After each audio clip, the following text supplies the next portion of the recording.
Hey everybody, John from Mass Aquatics here. I figured I'd give you a little bit of an update on my fish room. I've kind of broken down everything, rebuilt everything, moved everything. I still have to install my water change system, but for the most part, I don't want to say about 80% done with what we want to do here. So, first of all, I guess we'll start out with our 75. Running a 75-gallon tank, running my 407 fluval canister filter. I also have a sponge filter in there, and yeah, this is I like to call it my hot water tank. I'm growing a lot of lilies and pothos out of the top of it, and in this tank, I'm currently housing 3 electric blue rams and a female German blue ram.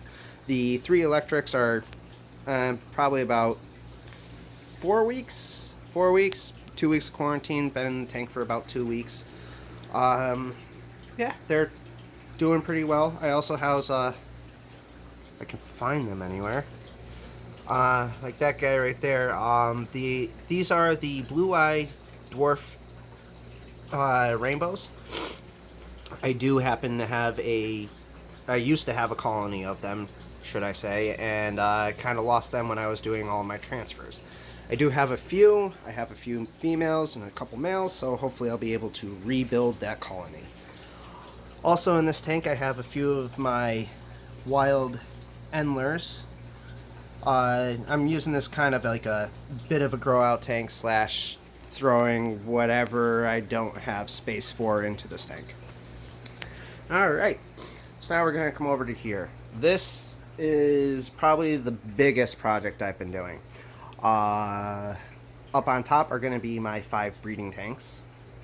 And the pond down below also feeds this whole section, which, let's see if I can pop this all off for you. Those can go down there, that's fine. Sorry about the shaky camera and everything, kind of new to this whole video thing. But up on top here in this tank, currently there's just some blue sapphire shrimp, as you can see in the back.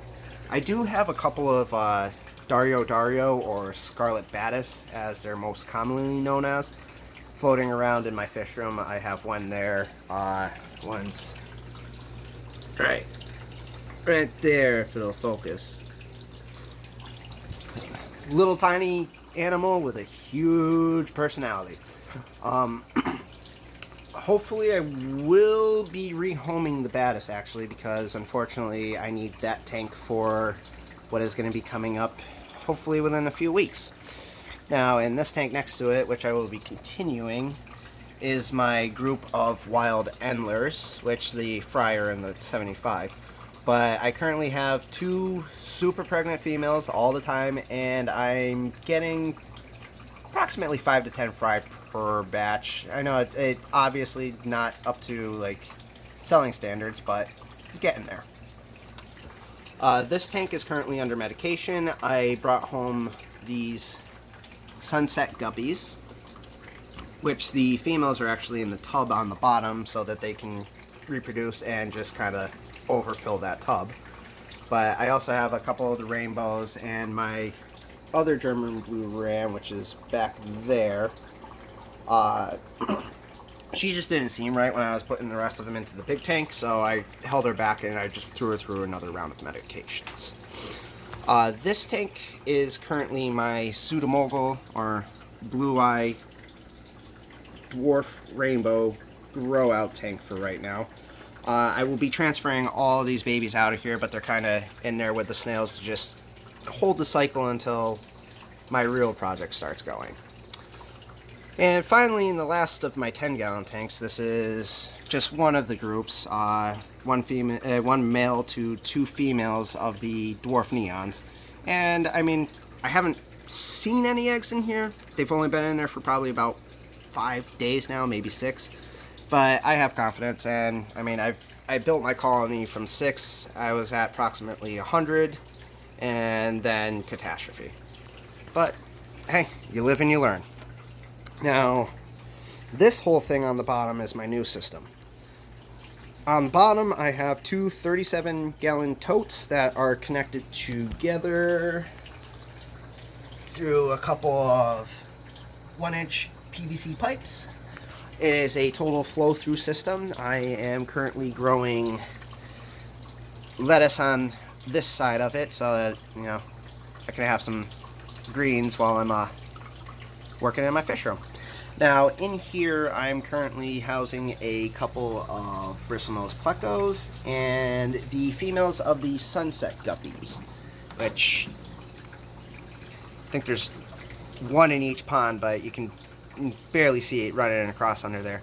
Ideally, not enough guppies, obviously, but for a starter, not that bad.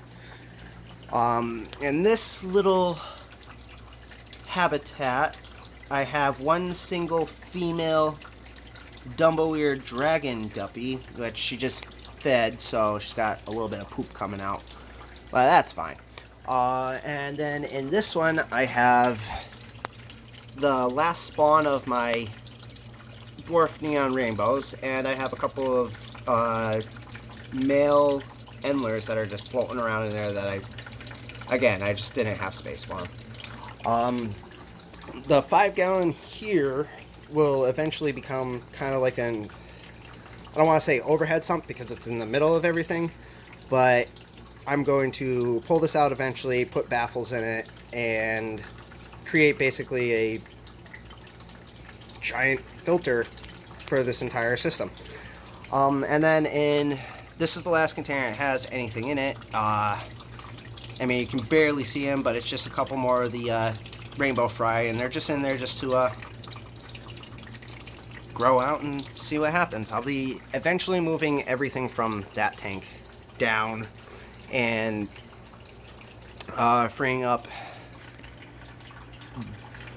the tank on the left, the middle one, and this far right one, because I've been talking to a local fish store, and they are interested in buying guppies off of me.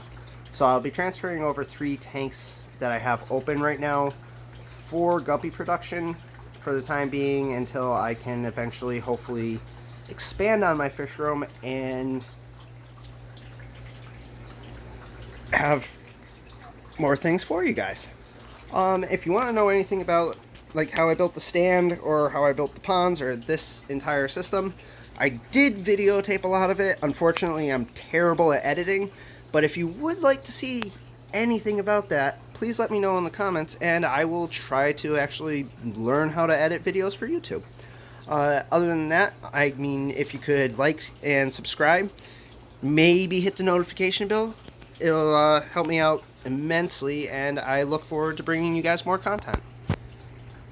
Thank you very much. Have a good day.